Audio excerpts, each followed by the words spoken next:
2025년 10월 첫 번째 거룩한 주일 예배를 주님 일러주신 기도를 함께 드리심으로 예배를 시작합니다. 너희는 이렇게 기도하라. 하늘에 계신 우리 아버지여, 이름이 거룩히 여김을 받으시오며 나라의 마옵시며 뜻이 하늘에서 이룬 것 같이 땅에서도 이루어지리이다. 오늘날 우리에게 일용할 양식을 주옵시고 우리가 우리에게 죄 지은 자를 사하여 준 것 같이 우리의 죄를 사하여 주옵시고 우리를 시험에 들게 하지 마옵시며 다만 하나님께서 구하옵소서. 대개 나라와 권세와 영광이 아버지께 영원히 있사옵나이다. 아멘. 주보에 있는 찬양으로 주님 앞에 나갑니다. 하나님은 너를 지키시는 자. 우리 찬양의 무대로 나아가겠습니다.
교동문 4번 시편 5편 말씀을 한 절씩 교독합니다.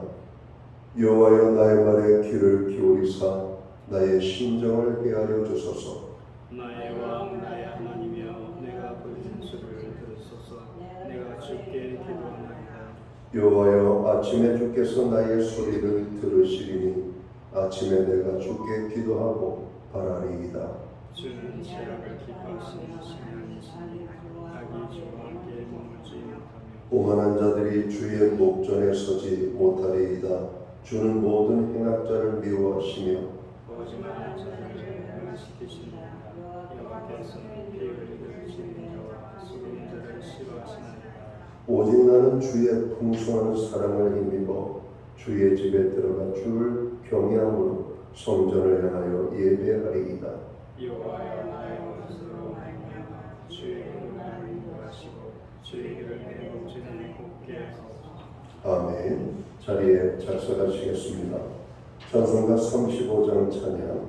오늘 이 찬양을 하나님 앞에 영광 돌리고 드려지는 예배를 위하여 박영성 목사님 기도하시겠습니다.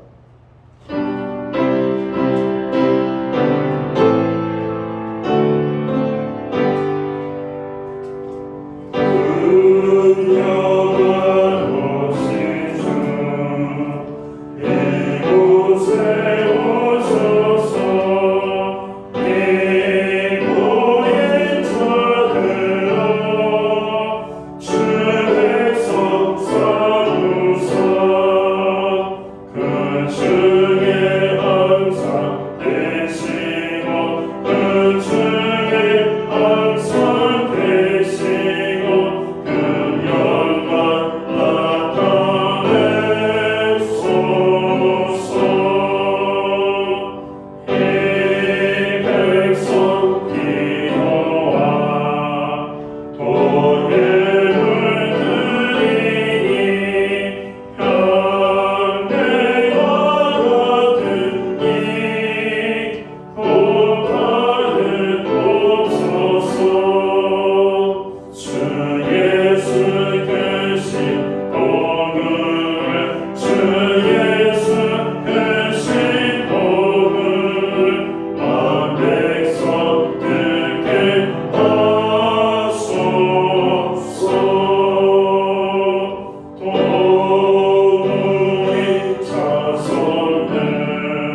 다 함께 기도드리겠습니다.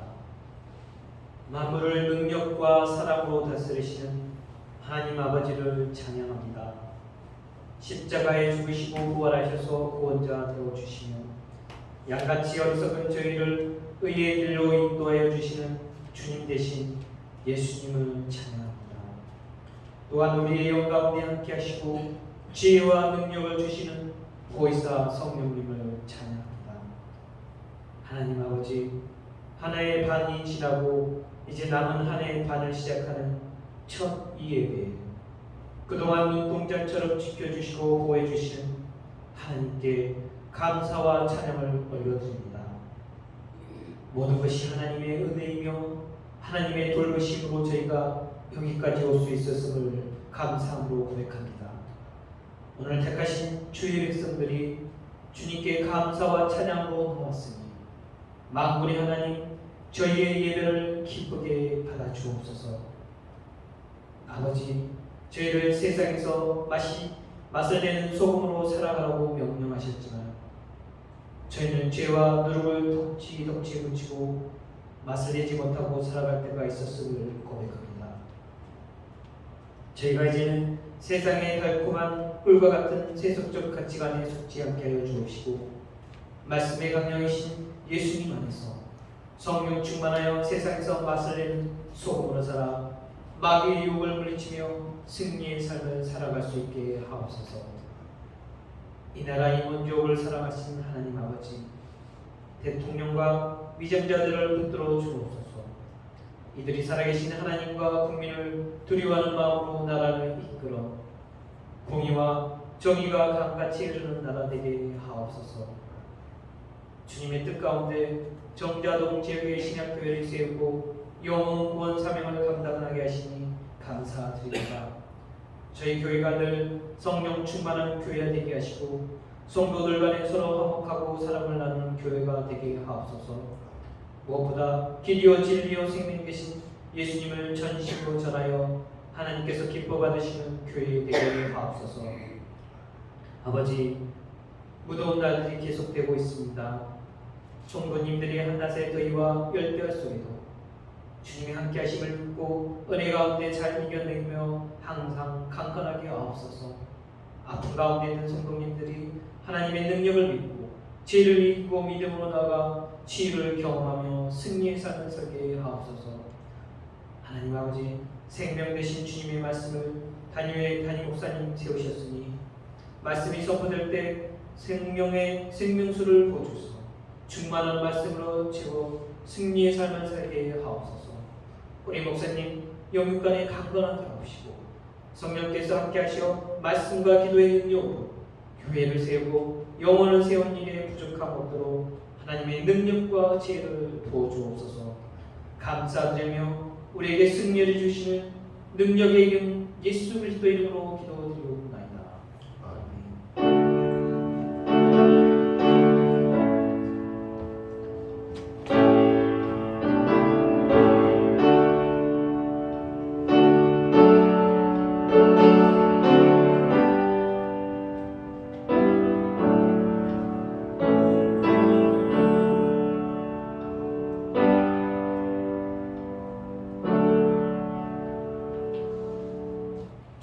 첫째 주 거룩한 주일에 주시는 하나님의 말씀입니다. 함께 오실 주의 말씀은 구약성경 1105면 예레미야 33장 1절 말씀에서 9절까지의 말씀입니다. 찾으신 말씀을 한 절씩 교독하는 방법으로 말씀을 봉독을 하겠습니다. 제가 먼저 예레미야 33장 1절 말씀을 공독을 합니다. 예레미야가 아직 시위대들에 갇혀 있을 때 여호와의 말씀이 그에게 두 번째로 임하니라. 이르시되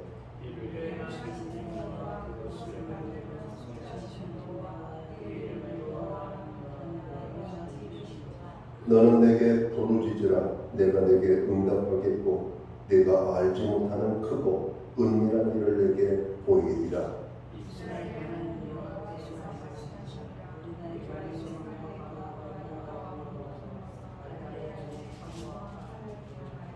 싸우려 하였으나 내가 나의 노여움과 분함으로 그들을 죽이고 그들의 시체로 이 성을 채우게 하였나니 이는 그들의 모든 악행으로 말미암아 나의 얼굴을 가려 이 성을 돌아보지 아니하였습니다.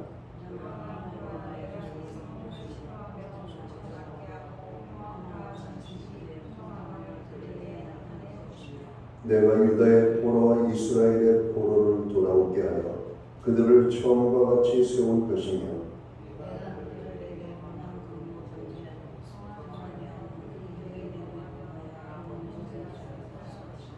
구절 말씀을 함께 읽겠습니다. 이 성읍이 세계 열방 앞에서 나의 기쁜 이름이 될 것이며 찬송과 영광이 될 것이요 그들은 내가 이 백성에게 베푼 모든 복을 들을 것이요 내가 이 성읍에 베푼 모든 복과 모든 평안으로 말미암아 두려워하며 떨리라. 아멘. 찬송가 25장 찬양. 오늘 이 찬양 1절과 2절 찬양으로 하나님 앞에 영광 드리고 드려진 헌물 위하여 봉헌기도 드리겠습니다.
드려진 헌물 위하여 봉헌기도 드리겠습니다. 만복의 근원이 되시며 모든 생명의 주인이 되시는 창조주 여호와 하나님 아버지, 2025년 한 해를 시작하는 것이 어제 같은데 어느덧 아버지 한 해의 절반이 지나가고 좌우 후반기 아버지 우리가 남은 시간들을 시작합니다. 여기까지도 오신 주님을 찬양합니다. 하나님의 은혜가 아니면 우리가 살 수 없음을 고백합니다. 성의를 선포하시고 이 날을 기억하게 하시며 주의 백성들을 부르사 예배의 자리로 이끌어 주심을 감사합니다. 성전에 모인 주의 백성들 입술을 열어 여호와의 성호를 찬양하며 경배하며 예배하며 나아갈 때 우리의 예배를 통하여 하나님 큰 영광을 받아 주시옵소서. 예배하는 하나님의 사람들 한 사람 한 사람을 기억하시고 저들에게 주님 예비하신 큰 은혜와 축복과 하나님의 능력과 평강으로 함께하여 주시옵소서. 지난 주님 베풀어 주신 은혜를 생각하며 다시 한번 감사함을 고백합니다. 우리의 입술의 고백뿐만 아니라 물질로 주님 앞에 고백하며 나아가오니 우리가 드리는 이 예물을 통하여 하나님 큰 영광 받아 주시옵소서. 11조의 예물로 각종 제목의 감사의 예물로 목적성 헌물들과 주일헌금으로 주님 앞에 나아갑니다. 드려진 모든 손길들을 받으시고 저들을 축복하시되 하늘의 복과 땅의 복으로 넘치게 하여 주옵소서. 영육간의 강건함을 주시옵소서. 부르짖어간 구하는 기도에 응답의 축복으로 역사해 주옵소서. 손대는 모든 일에 열매가 맺히게 하시되 30배, 60배, 100배의 결실을 거두게 하여 주옵소서. 가정에는 화목을, 우리의 일터와 승업과 기업의 현장에는 풍성의 축복을, 선물로 주신 자녀들의 삶에 하나님 함께 하심과 동행하심으로 인한 감정이 넘쳐나게 하여 주옵소서. 교회로 하여금 중보기도 할 수 있는 은혜와 또 하나님의 마음을 부어주심을 감사합니다. 세계 열방을 위하여, 나라와 민족을 위하여, 교회와 성도들을 위하여, 특별히 연약한 지체들을 위하여, 또 우리의 가정과 자녀들을 위하여 기도할 수 있도록 사용해 주심을 감사합니다. 하늘의 문을 열어주시고 부르짖는 모든 중보기도에 응답의 축복으로 역사하여 주옵소서. 특별히 고난 중에 있는 자들을 주님 기억하시고 그들 가운데 평안을 허락하여 주옵소서. 이 시간 주님의 손길과 또 주님의 아버지 손길을 필요로 하는 심령들이 있습니다.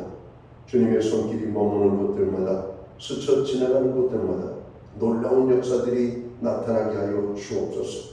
죽은 자가 살아나고 병든 자가 치유되어지고 문제가 해결되어지고 상한 심령들이 치유되어지는 하나님의 역사들을 아버지 경험케 하여 주옵소서.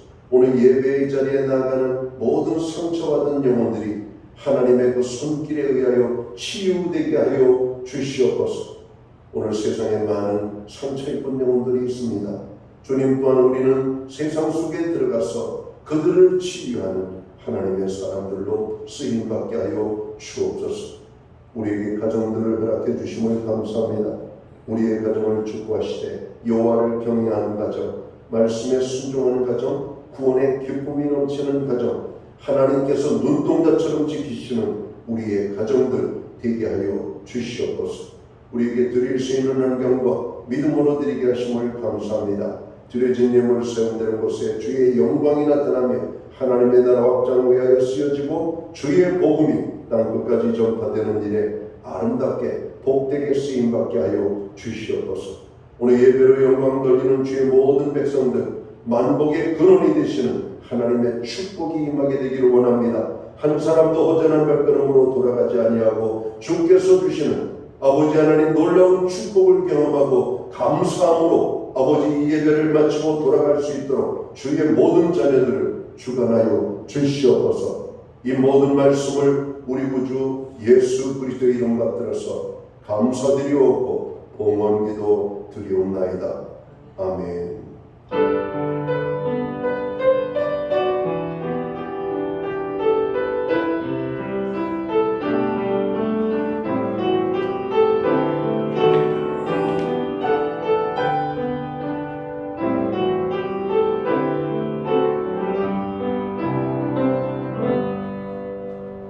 저는 시간 교회를 대신해서 7월 첫째 주 거룩한 주일 예배에 참여하신 모든 교우들을 환영합니다. 가정에서 영상으로 예배 함께 참여하는 모든 교회 지체들 가운데 또 주님의 사랑과 평안으로 문안의 인사를 드립니다. 우리 옆에 계신 분들, 앞에 계신 분들 서로 마음껏 축복하는 사랑의 인사 함께 나누도록 하겠습니다. 반갑습니다. 축복합니다. 주의 은혜가 넘치는 복된 7월 첫째 주가 되기를 간절히 바랍니다. 우리 권사님 물을 한 것 좀 갖다 드리면 좋을 것 같아요. 네. 예배의 회복이 삶의 회복입니다. 항상 예배에 힘쓰는 모든 교우들 되시기를 바랍니다. 특별히 교회 중보기도에 늘 시간을 내서 여러분 참여하시기를 바랍니다. 교회의 기도의 제목이 결코 작은 기도의 제목이 아니에요. 그러니까 하루에 다 하려고 하지 말고 요일별로 기도할 때마다 한 주제를 가지고 여러분 기도를 해주시면 좋을 것 같습니다. 교회를 위하여 월요일, 목회자를 위하여 화요일, 또 주일학교를 위하여 수요일, 또 청년들을 위하여서 금목요일, 또 건강 때문에 어려움 당하는 분들을 위하여서 금요일, 또 주일 준비를 위하여 우리가 특별히 토요일 날 이렇게 기도하면 중보기도가 어렵지 않고 쉽게 진행될 것이라고 생각됩니다. 물론 그렇게 기도할 때마다 자신과 가정을 위하여 또 우리 나라와 민족을 위하여서도 우리가 늘 기도해 주시면 좋겠습니다. 코로나 환자, 독감, 여러 가지 무더위로 인하여서 많은 분들이 지치고 그런 건강에 많은 어려움을 당하는 분들을 봅니다. 특별히 여름 감기, 그리고 여름에 무슨 감기에 걸리나 싶지만 여러분 인간들이 점점 약해지잖아요. 그냥 견디는 것이 아니라 추우면 난방으로, 더우면 냉방으로 놀이가 하기 때문에 감기가 어느 계절 우리가 구별하지 않냐고 많이 발생되는 것 같습니다. 특별히 고령사회, 조그만 기후의 변화에도, 기온의 변화에도 쉽게 면역력이 떨어지고 질병에 노출되는 어르신들, 특별히 건강관리에 유의하셔서 하나님 앞에 건강 때문에 어려움 당하지 않도록 늘 관리해 주시기를 바랍니다. 나라를 위하여 우리가 기도해야 되겠습니다. 새로운 지도자를 위하여, 또 나라의 평안과 경제 회복을 위하여. 장마가 끝나는가 싶더니 이제 폭염이 시작되고 있죠. 이제 초복도 지나지 않은 가운데 연일 계속 열대야가 시작되고 있습니다. 특별히 건강한 여러분을 할 수 있도록 위하여서 기도해 주시기를 바랍니다. 목장 모임은 이번 주부터 8월 24일 주일까지 방학을 맞이하게 됩니다. 방학 중이라도 교제와 또 기도의 제목들을 나누시는 그런 축복된 시간을 가지시기 바랍니다. 방학 중에도 교회 수요일마다 제공되는 온라인 성경 공부는 저희가 계속 제공을 합니다. 성경 공부에 여러분 적극적으로 참여하시기를 바라고, 금주는 예수 그리스도를 우리가 공부하도록 하겠습니다. 교회학교 여름 성경학교가 8월 9일, 10일 양일간에 걸쳐서 진행됩니다. 준비하는 모든 분들을 위하여 기도해 주시고, 또 교사로 봉사하시거나 또 주일학교 성경학교를 위하여 헌신하실 분들은 사역자에게 연락을 해주시면 되겠습니다. 전국의 장로님 가정에서 강단 곳곳이 헌물을 해주셨습니다. 기타 다른 교회 소식은 주보를 첨부해 주시고, 그리고 기도할 때마다 교회를 위하여 기도해 주시기를 주님의 이름으로 부탁을 드립니다. 오늘 우리는 구약 성경 예레미야 33장 1절에서 9절까지의 말씀을 공부를 했습니다. 이 말씀을 중심으로 너는 내게 부르짖으라 라는 제목을 가지고 함께 은혜의 말씀을 나누고자 합니다. 주전 580년경 남왕국 유다의 예레미야 선지자가 살던 시대, 당시 그의 조국 남왕국 유다의 운명은 크게 기울어져 가고 있었습니다. 수도 예루살렘은 바벨론 군대에 포위되었고, 설상가상으로 선지자 자신은 조국의 운명을 예언하다가 첩자라는 누명을 쓰고 왕실의 감옥에 갇혀있게 되었습니다. 예레미야 33장 1절은 이렇게 말합니다. 예레미야가 아직 시위대 뜰에 갇혀있을 때 여호와의 말씀이 그에게 두 번째로 임하니라. 당시 예레미야는 아무것도 할 수 없는 절망감에 사로잡혀 있었습니다. 바로 그때 하나님께서 예레미야에게 말씀하셨습니다. 2절을 한번 보겠습니다. 이 일을 행하시는 여호와, 그것을 만들며 성취하시는 여호와, 그의 이름을 여호와라 하는 이가 이와 같이 이르시도다. 하나님께서 뭐라고 말씀하십니까? 오늘 2절 말씀을 통해서 하나님께서 예레미야에게 말씀하셨고, 또 하나님은 그 일을 어떻게 성취하실 것을 말씀하셔요. 3절의 말씀을 또 볼까요? 너는 내게 부르짖으라. 그 유명한 말씀이죠. 내가 내게 응답하겠고 내가 알지 못하는 크고 은밀한 일을 내게 보이리라고 말씀합니다. 요즘 우리 주변을 보면 어려움을 만나 고통당하는 분들이 많이 계십니다. 경제적인 문제, 건강적인 문제, 환경적인 문제, 오늘 세상에 저들이 급변하는 사회 속에서 불안감에 시달리는 많은 분들의 이야기를 듣게 됩니다. 자, 이러지도 저러지도 어찌할 수 없는 사면 초가의 상황에 처해 있는 분들도 우리가 보게 됩니다. 내 이야기만 들어도 가슴이 턱턱 막히고 안타까운 오늘 고난의 이야기를 들을 때가 많습니다. 사면초가라고 하는 말은 문자적으로 사방에서 초나라 노래가 흘러나온다는 뜻이죠. 이 말은 적에게 완전히 포위되어 희망이 없는 고립 상태에 이르러 있는 것을 의미합니다. 그러니까 이스라엘의 현재의 모습이 사면초가의 모습이에요. 사방은 꽉 막혔는데 할 수 있는 것이 아무것도 없을 때 우리는 사면초가라고 말합니다. 살다 보면 이처럼 사방이 꽉 막힐 것 같은 안타깝고 답답한 위기를 만날 때가 있죠. 이런 때 우리는 어떻게 해야 되는가? 오늘 예레미야 33장이 그 해답을 주고 있습니다. 곤경에 처할 때 기도해야 한다라고 말씀합니다. 곤경을 만나면 일상의 기도에서 더 나아가 부르짖어 기도해야 하는 것이죠. 사도 바울은 자로 무시로 성령 안에서 기도하라고 말합니다. 일상적인 기도에 매일매일 기도, 쉬지 말고 기도하라고 말합니다. 그런 가운데 우리가 곤경의 일을 만나면 여러분 그때는 더 부르짖어 힘써서 기도하라고 말씀하시는 겁니다. 평범한 일상에서는 일상의 기도가 필요하지만 비상한 상황에서는 비상한 기도가 필요합니다. 그래서 하나님은 선지자에게 너는 내게 부르짖으라고 말씀하고 있는 것이에요.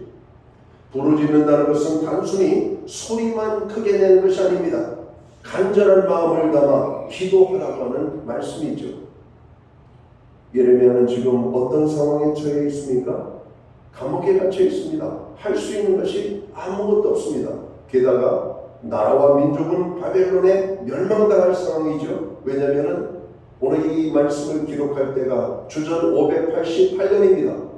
남왕국 유다가 언제 멸망합니까? 2년 뒤 586년에 멸망을 당하죠. 그러니까 이 상황이 얼마나 심각하겠어요. 우리나라가 일본에 의해서 여러분 1910년에 강제 합병이 되죠. 일본과 우리나라가 합해집니다. 주권을 빼앗기고 외교권을 빼앗기고 나라의 치안권을 빼앗기고 우리나라 여러분 왕이 할 수 있는 게 없어요. 국민이 할 수 있는 게 없어요.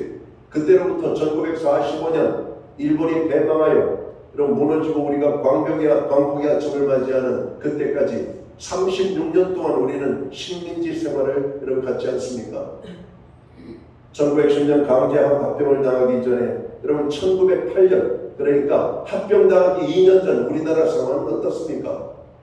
나라가 풍전공화 같은 어려움 속에 있는데 서로 물거뜯고 단파 싸움 여러가지 많은 자기들의 정략적인 싸움 때문에 나라 꼴이 엉망이 되어버리고 주인 없는 나라처럼 되어버렸던 이 대한민국을 일본이 그냥 꿀꺽 삼켜버린 것입니다. 오늘 이 남왕국 유다의 처지가 바로 그런 것이 당시 세계 최강의 나라였던 바벨론에 의하여서 예루살렘이 둘러싸여 있는 겁니다. 그리고 예레미야는 이 바벨론에 의하여서 남왕국 유다가 무너질 것이라고 하는 예언을 했다가 밉보이고 첩자로 걸려서 여러분 감옥에 갇혀있는 상황이에요. 지금 그 상황입니다. 그 상황에 하나님께서 예레미야에게 말씀하시는 거예요. 예레미야야 너무 답답해하지 말아라. 속상해하지 말아라. 내가 내게 입을 벌려 크게 부르짖는다면 내가 너에게 보여줄 것이 있다라고 말씀하는 겁니다. 미래의 모습을 봅니다. 남왕국 유다가 무너지는 모습도 보여줄 뿐만 아니라 그 이스라엘이 회복이 될 것이라고 하는 말씀입니다. 오늘 우리가 예레미야 33장 1절에서 9절까지 읽었잖아요. 4절 이하의 말씀을 보면 하나님께서 반드시 유다를 회복시키실 것이라고 말씀하고 있는 겁니다. 우리 신앙인의 진정한 축복은 어디에 있습니까? 신앙인이라고 세상 사람들이 당하는 고난이 없을까요? 그럼 세상 사람들 당하는 고난, 여러분 믿는 사람들도 다 똑같이 당합니다. 때로는 건강의 고난, 물질의 고난, 자녀의 고난, 환경의 고난. 그러나 우리에게는 달라요. 뭐가 있습니까? 하나님이 계시잖아요. 하나님 믿고 우리는 평안할 수가 있죠. 하나님 믿고 우리는 인내할 수가 있고 우리는 하나님을 믿고 소망을 가질 수가 있는 것이죠. 괜히 허황된 소망이 아니라 하나님이 주신 약속의 말씀입니다. 누구에게? 고난 중에 부르짖는 자에게 하나님은 소망을 주시는 거예요. 자신의 운명도 나라와 민족의 운명도 위태롭기 짝이 없어요. 모든 것이 불투명하고 한 치 앞도 보이지 않는 막막한 상황에 처한 예레미야에게 하나님이 말씀하셔요. 너는 내게 부르짖으라, 기도하라고 말씀하는 겁니다. 우리 예수님도 제자들에게 겟세마네 동산에 함께 기도하러 가시잖아요. 얘들아, 나와 함께 좀 기도를 좀 하러 가자. 그리고 예수님은 제자들을 조금 떠나서 저만 지가서 기도하시잖아요. 너희는 나를 위하여서 기도해라. 내가 번민하여 주님이 죽게 되셨다라고 말씀합니다. 내가 너무 마음이 힘들구나. 그때 주님은 이마에서 흐르는 땀방울이 핏방울같이 떨어졌다라고 말씀합니다. 기도를 마치고 돌아오니 제자들은 한 사람도 기도하지 않고 잠들어 있었습니다. 근데 주님이 하시는 말씀이 있잖아요. 한시도 너희가 깨어있을 수가 없더냐. 기도해라. 기도하지 않으면 시험이 온다, 이런 말이에요. 여러분, 우리에게 시험이 찾아옵니다. 기도를 해도 시험이 찾아옵니다. 근데 기도 없는 시험은 우리를 무너뜨려요. 베드로처럼 예수님을 부인을 해버려요. 예수님을 저주를 해요. 예수님을 모르는 사람이라고 고백을 합니다. 그러나 기도하면 내가 십자가에 달려 죽을지언정 주님을 부인하지 않죠. 그럼 참 신앙은 언제 나타나는가? 고난 속에서 나타나는 겁니다. 평안할 때에는 다 신앙이 좋은 것처럼 보여요. 어렵고 힘들 때 진짜 믿음의 사람들이 드러나는 겁니다. 그럼 반짝거린다고 다 금이 아니라고 하는 말을 우리가 듣잖아요. 사람의 진실성은 언제 나타나는가? 고난 속에서 나타납니다. 고난 속에서 들어가 봐야 그 사람의 정체성이 드러나는 거예요. 평안하고 아무 부족함이 없을 때는 다 좋은 사람 같아요. 다 그 사람들을 야, 정말 멋진 사람이라 이렇게 말할 수가 있어요. 고난을 당해보면 그 사람이 보입니다.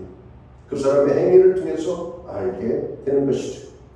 교회를 사랑하는 사람들과 교회를 사랑하지 않는 사람들, 주님을 사랑하는 사람과 주님을 사랑하지 않는 사람들, 하나님 나라의 소망을 가지고 살아가는 사람과 믿는다고 하면서도 하늘의 소망이 뭔지도 모르고 살아가는 사람들이 있습니다. 하나님을 사랑하고 교회를 사랑하고 정말 예수님을 만난 사람들은 주님을 사랑하는 모습들이 보이죠. 예배를 통해서 그의 헌신과 수고를 통해서 하나님 나라의 영광을 위해서 사는 모습들이 보인단 말이에요. 누가 뭐라고 알려주지 않아도 보이는 거예요. 가인과 아벨의 제사를 똑같은 형식으로 드리지만 하나님은 아벨의 제사를 받으십니다. 보이는 거예요. 이스라엘 땅에 수많은 사람들이 있지만 거기에 의인과 의인이 아닌 사람들이 보이는 거예요. 여러분, 하나님 앞에 우리는 참 믿음의 삶을 살아가는 하나님의 사람들이 되어야 할 것입니다. 기도는 하나님의 자녀들에게 허락된 가장 특별한 특권이에요. 예수님께서는 자기를 따르는 제자들에게 너희는 이렇게 기도하라 하시면서 기도를 가르쳐 주셨잖아요. 기도는 하늘에 계신 아버지를 바라보는 것입니다. 아무리 우리가 어려운 상황 가운데 오늘 놓인다 할지라도 하늘은 열려 있음을 알고 우리가 열려 있는 하늘을 향해 아버지하고 부르는 순간 기적이 시작되는 거예요. 너는 내게 부르짖으라. 일을 행하시는 여호와, 그 일을 지어 성취하시는 여호와, 그가 오늘 말씀하시느니라. 네가 알지 못하는 그 은밀한 일을 내게 보이리라. 주님이 말씀하고 있는 겁니다. 우리가 열려있는 하늘을 향해 나가야 될 때 우리는 희망을 갖게 됩니다. 그런 의미에서 기도는 하나님과의 소통입니다. 우리가 하나님의 자녀가 되고 예수의 제자가 되는 순간 우리는 기도의 선물을 받아요. 여러분, 선물을 받으면 감춰두지 않잖아요. 자랑하지. 자꾸 드러내잖아요. 선물은 의미가 있는 것을 주기 때문에 여러분 그것을 여러분 잘 활용을 합니다. 저희 아버지가 차시던 시계를 아버지 돌아가시는 다음에 제가 유품으로 가져서 좋은 시계는 아니에요. 그냥 막 시계예요. 일반적으로 우리나라 브랜드 오리엔트라고 하는 그런 시계. 거기에 때로는 물이 들어가서 여러분 자판이 누렇게 되고, 근데 거기 아버지의 인생이 들어가 있잖아요. 아버지의 모든 삶을 지켜주셨던, 물론 요즘처럼 금딱지가 붙은 롤렉스 시계를 보내줬다면 그게 명품이 되겠지만 저희 아버지가 남겨준 시계는 여러분 평범한 일반 시골의 어른들, 노인들이 타는 그런 시계였어요. 그런데도 저는 그게 너무나 소중했어요. 근데 이사를 몇 번 하는 가운데 그게 잃어버렸어요. 얼마나 서운하든지 큰 보물을 잃어버린 것처럼. 여러분, 하나님께서 우리에게 여러분 기도의 선물을 주셨다니까요. 기도의 선물, 야 이거 하나님이 나에게 주신 선물이야. 우리 아버지가 주신 선물이야. 우리 어머니가 주신 선물이야. 의미 있는 날, 졸업식이라든지 입학식이라든지 결혼기념이라든지 우리는 선물을 주잖아요. 물론 지금은 모든 것이 물질의 시대가 되어서 물질로 하지만 여러분 선물은 의미가 있는 거예요. 의미가 가격의 의미가 중요한 게 아니라 그 사람의 마음에 담겨있는 바로 그런 것들입니다. 저는 주님의 종으로 부르버리고 목회 사역을 하면서 제일 많이 했던 게 책을 선물을 많이 했던 것 같아요. 책 선물. 청년들에게 또 여러 사람들에게 성경을 선물하고 책을 선물하고 내가 하고 싶은 말이 그 책 속에 있으니까 위로가 필요한 자에게는 위로에 필요한 책을, 용기가 필요한 자에게는 용기가 기록되어 있는 책들, 또 젊은이들에게는 시대를 앞서가는 저 미래적인 어떤 모습들을 보게 하는 그런 책들. 그런 순간부터 저도 책을 멀리하게 되고 책 읽는 게 귀찮아지더라고요. 이 현대인들 책을 안 읽잖아요. 정말 저는 저 자신을 위해서 책을 많이 구입해서 읽을 때도 있지만 내가 읽는 것보다 몇 배나 많은 책들을 사서 사람들에게 나누어 줬던 것을 봅니다. 그래서 저의 생활 지출 이런 경비를 보면 책을 구입하는 여러분 그 비용이 제일 많았던 것을 봐요. 결혼하는 사람에게도 책, 입학하는 사람에게도 책, 졸업하는 사람에게도 책. 항상 목사님은 책을 선물하는 사람으로 이렇게 여겨졌던 것 같아요. 여러분 책을 선물하는 것은 여러분 쉽지 않아요. 왜냐하면 내고 읽고 싶은 책이 아니라 상대가 이 책을 읽으면 어떻게 하면 유익이 될까 하는 생각을 하고 고민하며 골라야 되기 때문에 쉽지 않아요. 책 선물하기가. 그냥 막 자기 그냥 출판하느라고 막 그냥 여러분 정치인들이 출판 기념회 하면서 말도 되지 않는 헛된 이야기 있어가지고 자기 자서전 비슷한 책들을 내잖아요. 많은 사람들은 정치 후원금을 내면서 100권을 사고 20권씩 사고 자기도 읽지 않는 책들을 남들에게 막 뿌리는 사람들 많잖아요. 그런 책들 얼마나 많아요.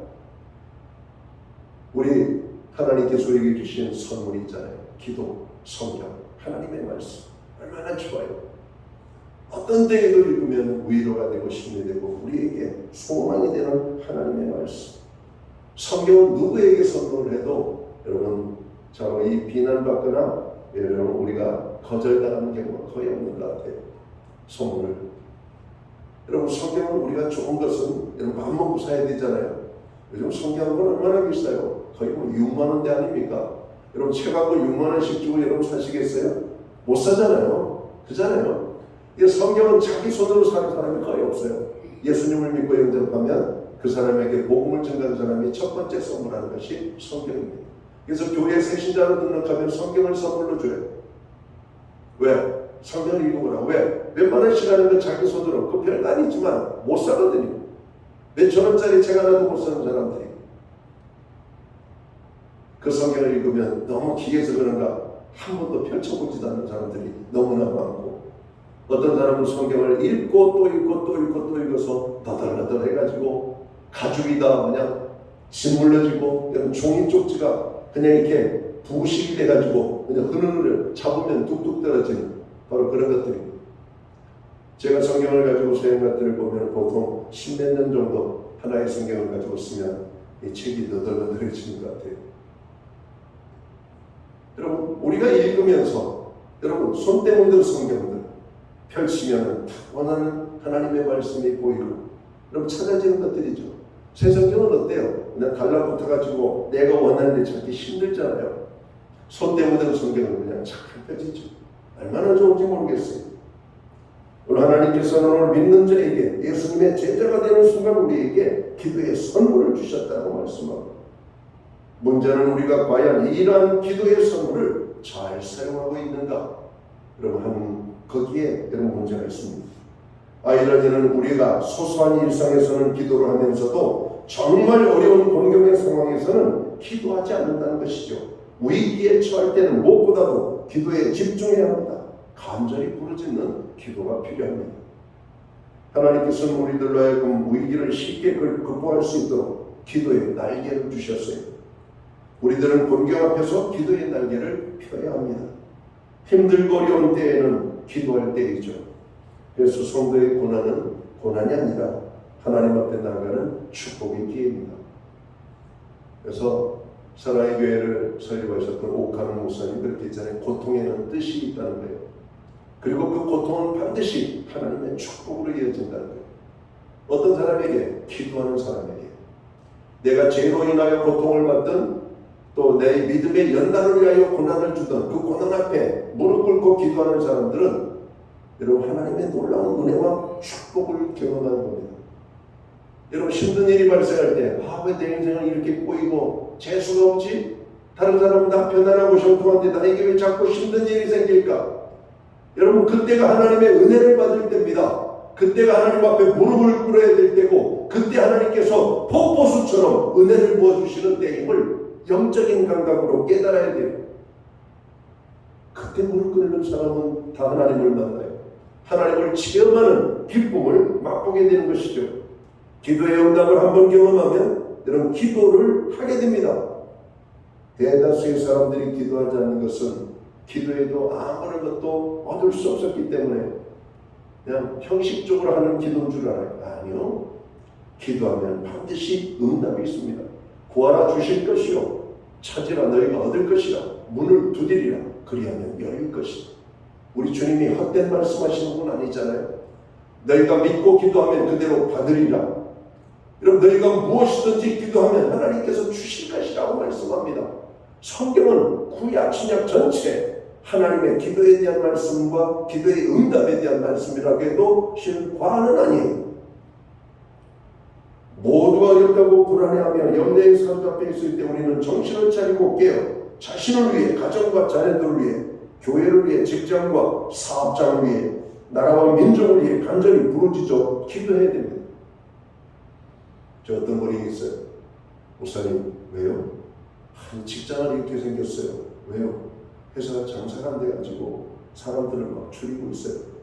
근데 제가 그분에게 그랬어요. 그래서 어떤 기도하세요? 회사를 언제 떠나야 되나? 또 어떤 직장을 찾아야 되나? 아니 형제님에게 이제까지 많은 물질과 어떤 소망과 희망을 줬던 회사를 위해서도 기도를 해야죠. 떠날 생각만 하면 어떡하냐? 여러분 이 나라가 미웃고 답답하다고 이 나라를 떠날 생각만 하면 되겠어요? 나라를 위하여 기도해야지. 내 직장이 어렵다고 떠날 생각만 하면 되겠어요? 나를 해고시키지 않도록 회사를 위하여서도 기도해야 되죠. 교회가 조금 연약하다고 교회를 떠날 생각하면 되겠어요? 교회를 위하여 기도해야 되죠. 여러분 가정이 힘들다고 가정이 나쁘다고 떠나면 그게 가정입니까? 아니잖아요. 가정은 고난을 당할수록 하나가 되잖아요. 그게 가족 아니에요. 집을 팔았어라도 병든 가족을 치료하려고 여러분 모든 시간과 물질을 쏟아붓는 게 가족 아니에요. 우리는 교회 공동체가 영적인 하나님의 가족 아닙니까? 영적인 가족이 육적인 가족보다 여러분 더 귀한 그런 가족인 걸 몰라요? 여러분 육적인 가족은요 일주일에 몇 번 만나 밥 먹기도 쉽지 않아요. 교회는 어때요? 정말 열심히 나오신 분들은 교회 와서 살아요. 매일같이 봅니다. 형제들 1년에 얼굴 몇 번 보기 힘들어요. 그럼 우리가 주일 성수만 열심히 해도 성도들 1년에 그럼 52번은 기본적으로 만나는 거 아니에요? 왜? 1년은 52주니까. 거기에 수요 예배, 새벽 예배도 하고 성경 공부에 참여하고 교회 여러 가지 이 모양 저 모양의 모임에 적극적으로 참여하다 보면 여러분 1년에 반 정도는 교회 와서 여러분 사람들을 만나 교제합니다. 모일 때마다 기도하고 찬송하고 말씀 듣고 그 영혼이 얼마나 건강하게 잘 크겠어요. 그래서 구약의 시편 기자는 여호와의 성전을 가까이 함이 복이라고 말씀합니다. 하나님의 성전을 가까이 하는 것이 복이에요. 학교 근처에 사는 아이들이 공부를 대부분 잘하잖아요. 운동장 옆에 있는 아이들이 공 잘 차고. 그런 거 아니에요? 우리는 맹모 삼천지교를 여러분 교훈으로 알고 있잖아요. 시장터에 여러분 집을 얻으니까 애가 맨날 장사는 여러분 놀이만 합니다. 그러니까 이제 사람들이 없는 조용한 상여증 근처에 갔더니 매일 성의가 지나는 거예요. 어이구 애가 놀아도 맨날 어이구 그러는 거예요. 엄마가 이제는 안 되겠다. 걸리는 소리가 들리는 향교 옆으로 이사를 갑니다. 맹모를 그렇게 키웠다는 거 아니에요. 요즘 많은 사람들이 학원 찾아서 이런 자녀들을 여러분 전학시키고 이런 아이들을 학교로 옮기잖아요. 근데 그게 여러분 옮긴다고 됩니까? 얼마나 많은 여러분 헌신과 수고가 따라야 됩니까? 강남 웬만한 여러분 학생들 키우는 가정들, 여러분 남편 월급 가지고는 학원비 대기도 벅차다고 그러는 거 아닙니까? 과목 하나당 100만 원씩 그걸 어떻게 지불합니까? 어떤 것은 특별한 과외로 한 과목도 500만 원 이상을 지불한다는, 이게 서민에게는 그림의 떡도 안 되죠. 쳐다볼 수가 없는 거 아닙니까? 어떤 사람은 그렇게 한다고 다 어디 원하는 대학 갑니까? 그렇지 않잖아요. 하나님을 붙드는 자에게 하나님은 은혜를 주셔요. 여러분, 우리가 하나님을 의지할 것밖에 없잖아요. 건강도 나쁘고 물질도 없고 환경도 연약하고 우리에게 있는 것은 여러분 하나님밖에 없잖아요. 여러분 하나님밖에 없는 게 아니라 하나님이면 충분한 거 아닙니까? 안 그래? 우리 하나님은 모든 걸 다 가지신 분이신데 여러분 그분이 우리에게 조금만 신경만 써주시면 여러분 우리는 대단합니다. 하나님 우리에게 안 주시는 것이 아니라 우리에게 한꺼번에 주시지 않는 이유는 한꺼번에 다 주면 교만할까 봐. 하나님께서 우리에게 기도하라고 하시는 게 구해라, 내가 주마. 힘들 때 구하는 겁니다. 여러분 부모가 연약해도 여러분 그래도 그 자식이 어떤 자식이 좋냐면 자기 마음 아픈 이야기를 해주는 게 좋아요. 부모 힘들다고 자기 속마음 하나도 꺼내지 않는 자식 보면 제가 힘든 일이 있는 것 같은데 왜 꺼내지 않지? 내가 그렇게 의미 없는 존재인가? 그거 아니에요?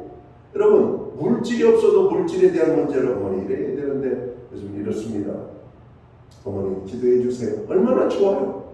어머니의 기도 얼마나 대단합니까? 어머니가 줄 수 없는 것, 여러분 가지고 있는 것은 없다 할지라도 그냥 무한하게 줄 수 있는 게 있잖아요. 기도. 어머니의 기도가 얼마나 귀해요. 하나님 앞에 어머니의 기도는 부르짖는 기도입니다. 하나님, 내 아들이 지금 힘들어하는데 나는 힘도 없고 도울 것 아무것도 없습니다. 오직 하나님이 도와주셔야 됩니다. 그런 거 아니에요? 어머니의 기도, 부르짖는 기도가 될 수밖에 없어요. 자식은 부모를 위하여 부르짖어 기도 안 나와요. 왜? 사랑은 내리사랑이기 때문에. 형식적입니다.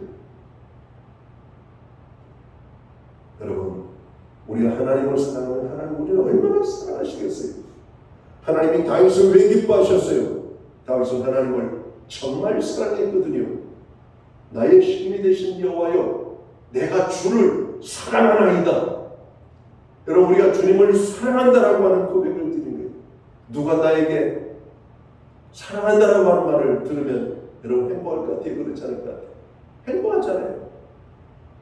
정말 이게 우리가 이성간에 어떤 그런 부부지간에 사랑한다는 말 얼마나 좋아요. 그러나 이성간에 함부로 사랑한다는 말 하면 안 되죠. 아무나 나오는 말 아닙니까? 요한일서에 보면 우리가 하나님을 먼저 사랑하는 것이 아니라 하나님이 우리를 먼저 사랑하셨음이라고 말씀합니다. 우리가 사랑을 어떻게 알아요? 부모의 사랑을 받아보니까 사랑을 알게 되고 하나님의 사랑을 받아보니까 하나님의 사랑을 알게 되는 것이죠. 선지자 예레미야는 어려움 속에서 하나님 앞에 부르짖어 기도합니다. 그리고 하나님은 그에게 말씀하십니다. 내가 내게 응답을 주마. 그 응답은 당장 이스라엘을 건져주고 그의 감옥에 갇힌 삶이 풀어지는 이런 응답이 아니라 앞으로 되어질 일들을 보여주는 겁니다. 예레미야야, 너는 죽지 않을 거야. 감옥에서 나오게 될 거야. 걱정하지 마. 그리고 너의 조국 이 남한국 유다는 멸망할 거야. 그리고 수많은 사람들이 포로로 잡혀갈 거야. 그런데 그 포로 생활은 길지 않을 거야. 금방 너희들이 다시 고국으로 와서 오늘 예레미야 33장 후반절에 있는 말씀처럼 그들이 다시 돌아옵니다. 자, 7절을 보세요. 내가 유다의 포로와 이스라엘의 포로를 돌아오게 하여 그들을 처음과 같이 세울 것이며 내가 그들을 내게 범한 그 모든 지역에서 정하게 하며 그들이 내게 범하여 행한 모든 지역을 사할 것이며 이 성읍이 세계 열방 앞에서 나의 기쁜 이름이 될 것이며 찬송과 영광이 될 것이며 그들은 내가 이 백성에게 베푼 모든 복을 들을 것이요 내가 이 성읍에 베푼 모든 복과 모든 평안으로 말미암아 두려워하며 떨리라. 여러분, 우리가 서기 2025년을 살고 있습니다. 하나님의 이 약속의 말씀이 성취되어서 지금 이스라엘이 존재하고 있는 거 아니에요? 그 조그만 나라, 여러분 우리나라의 남한 면적의 여러분 8분의 1밖에 안 되는 나라입니다. 이스라엘 얼마나 작아요. 그런데 여러분 인구 20억을 가지고 있는 여러분 중동에 여러분 이 나라들과 지금 대항하고 있어요. 이란을 때리는 거 보세요. 이란은 우리나라의 면적의 여러분 10배 정도 되는 큰 나라입니다. 인구도 많고 그 종교성이 얼마나 대단합니까? 이란이 이스라엘한테 꼼짝도 돼요.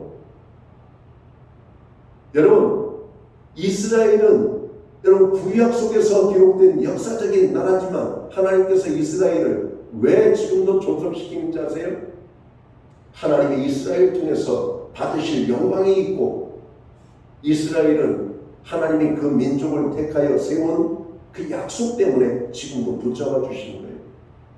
자, 이스라엘 백성들은 구원자이신 예수님을 십자가에 못 박아 죽였습니다. 그들에게 복음을 증가하고 그들을 구원하려고 보낸 구원자이신 예수님을 십자가에 잡았어요. 지금도 이스라엘 사람들은 십자가를 싫어해요. 왜? 그게 혹시라도 모르는 구원자이신 메시아를 진짜로 죽였을까봐 두려운 겁니다. 그리고 그들은 지금도 누구를 기다리고 있습니까? 이스라엘을 진정 정치적인 구원자, 세상 속에서 으뜸이 되게 만들 그런 메시아가 올 것이라고 하는 기대를 가지고 있는 거예요. 그리고 그들의 성전은 무너졌고 무너진 그 자리에 지금 이슬람 사원이 세워져 있잖아요. 여러분, 이란은 이스라엘을 공격해도 절대로 예루살렘에는 미사일을 날릴 수가 없어요. 왜? 그 성전이 무너지는 순간 이스라엘은 이란은요 나머지 모든 이 이슬람 사람들이 그들을 다 공격을 해요. 세계 3차 전쟁이 일어나요. 그들의 이스라엘은 예루살렘이라고 하는 도시 이름이 어떤 뜻입니까? 평화의 도시 아니에요. 피스시티, 예루살렘. 우리가 샬롬 그러잖아요. 샬롬이 평안이래요. 여러분, 평안의 도시, 그 도시는 하나님이 지키는 도시, 누구도 건드릴 수 없는. 다윗 왕이 유다의 왕이 되었고 통일 이스라엘의 왕이 되어서 그 나라를 지킬 때 예루살렘이 바로 여러분 평화의 도시였습니다. 아무도 다윗에게 도전하는 사람이 없었죠. 시비 거는 사람이 없었습니다.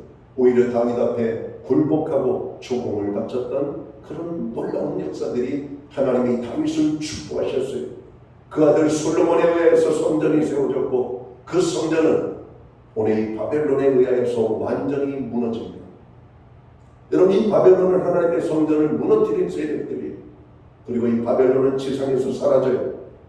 그리고 이 바벨론에 포로로 잡혀갔던 자들은 다시 돌아왔고 나라를 회복하고 또다시 그들이 고난을 하나님의 말씀에 순종하니까 또다시 흐트러 버려가지고 2000년 동안 나라 없는 나라로 떠돌이 하다가 우리나라보다 3달 앞서 1945년 5월에 그들이 다시 그 땅을 차지하고 지금까지 여러분 그 땅을 여러분 지키고 있는 겁니다. 그들이 들어오기 전에 그 땅은 누가 살았을까? 지금 하마스 여러분 집단들이 숨어서 활동하고 있는 팔레스타인이에요. 지금도 그들이 대립하는 겁니다. 야, 뭔 소리야? 우리가 2000년 동안 이 땅을 차지하고 살았으니까 이건 우리 땅이야. 뭔 소리야? 2000년 전에 우리가 떠나고 싶어서 떠났냐? 힘이 없어서 온 세상에 흩어짐을 당하고 떠돌다 하나님께서 우리를 공률히 여기서 우리를 불러주셨고 그리고 이스라엘 백성들은 지금 가지고 있는 그들의 생각은 뭡니까? 절대로 이 땅을 포기할 수 없는 거예요.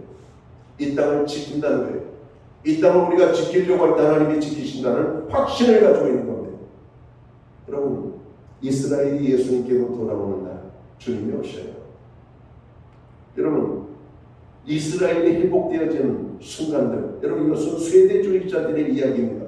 그러나 우리가 영적으로 볼 때 하나님의 복음이 온 세상에 전파된 후에야 주님이 다시 오십니다. 여러분, 온 세상에 복음이 전파된다는 그 세상의 끝이 어디일까요? 바로 예수님을 십자가에 죽였던 유대 땅이 될 수가 있고, 우리의 뒷꼭지가 될 수가 있고, 대한민국이라면 대한민국을 여러분 반대로 가면 아르헨티나가 나온다 하잖아요. 여러분, 우리가 세상 땅끝이라고 하는 곳이 어디입니까?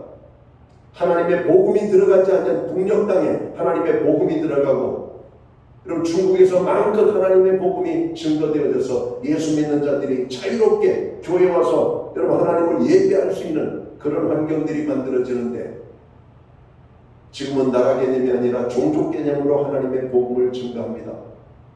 여러분, 세상엔 자기 언어를 가지고 말은 가지고 있지만 문자가 없는 사람들이 많잖아요. 오늘 그들은 그들의 말로 하나님의 복음을 전하는 거예요. 우리나라에 여러분 155년 전에 선교사들이 들어왔을 때 그들은 이 대한민국 조선말을 배워가지고 쪽복음을 가지고 우리에게 복음을 증거했습니다. 그리고 우리는 우리말로 된 하나님의 말씀을 가지고 예배를 하고 있는 거예요. 이 모든 것을 하나님이 이루셨다고 말씀하는 겁니다. 155년 전에 선교사들이 대한민국에 처음 이 조선 땅에 들어왔을 때는 어둠의 땅이요, 암흑의 땅이요, 여러분 우상 숭배의 땅이었습니다. 그들은 부활절 아침 여러분 인천 제물포항에 들어왔고, 이 땅에 발을 첫 번째 들어놓는 순간 하나님, 이 땅이 복음으로 밝아지게 하여 주옵소서. 하나님의 복음으로 이 땅이 아버지 하나님 축복받게 하여 주옵소서. 그들의 기도가 대한민국이 잘 살게 된 게 아니에요.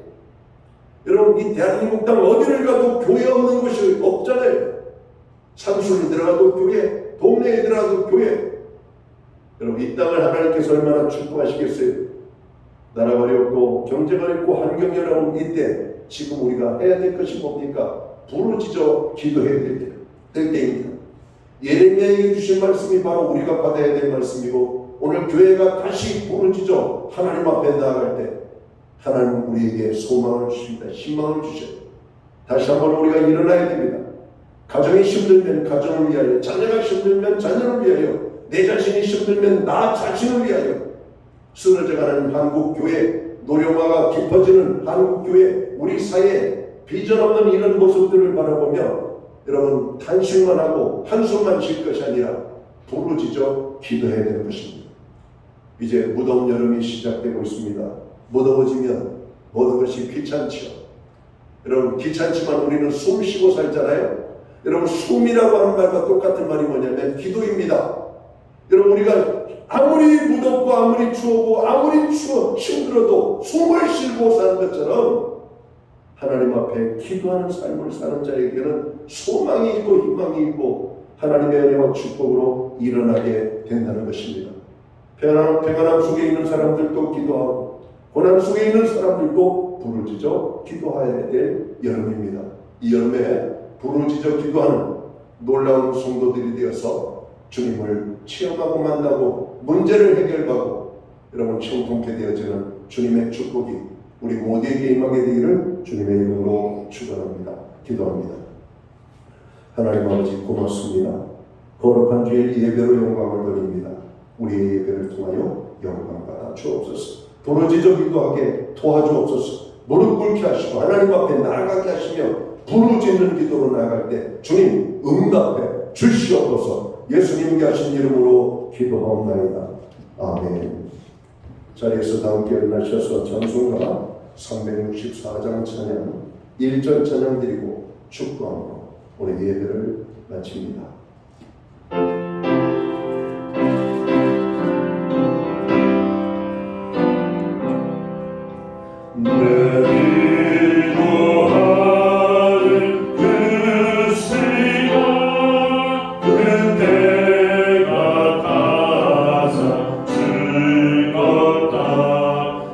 세상 그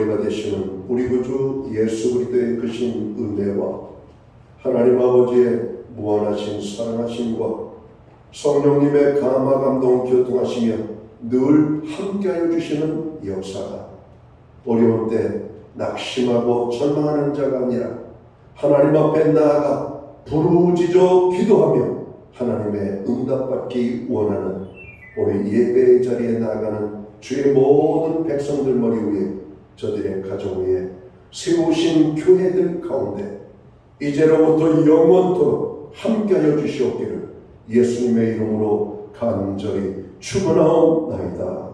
아멘.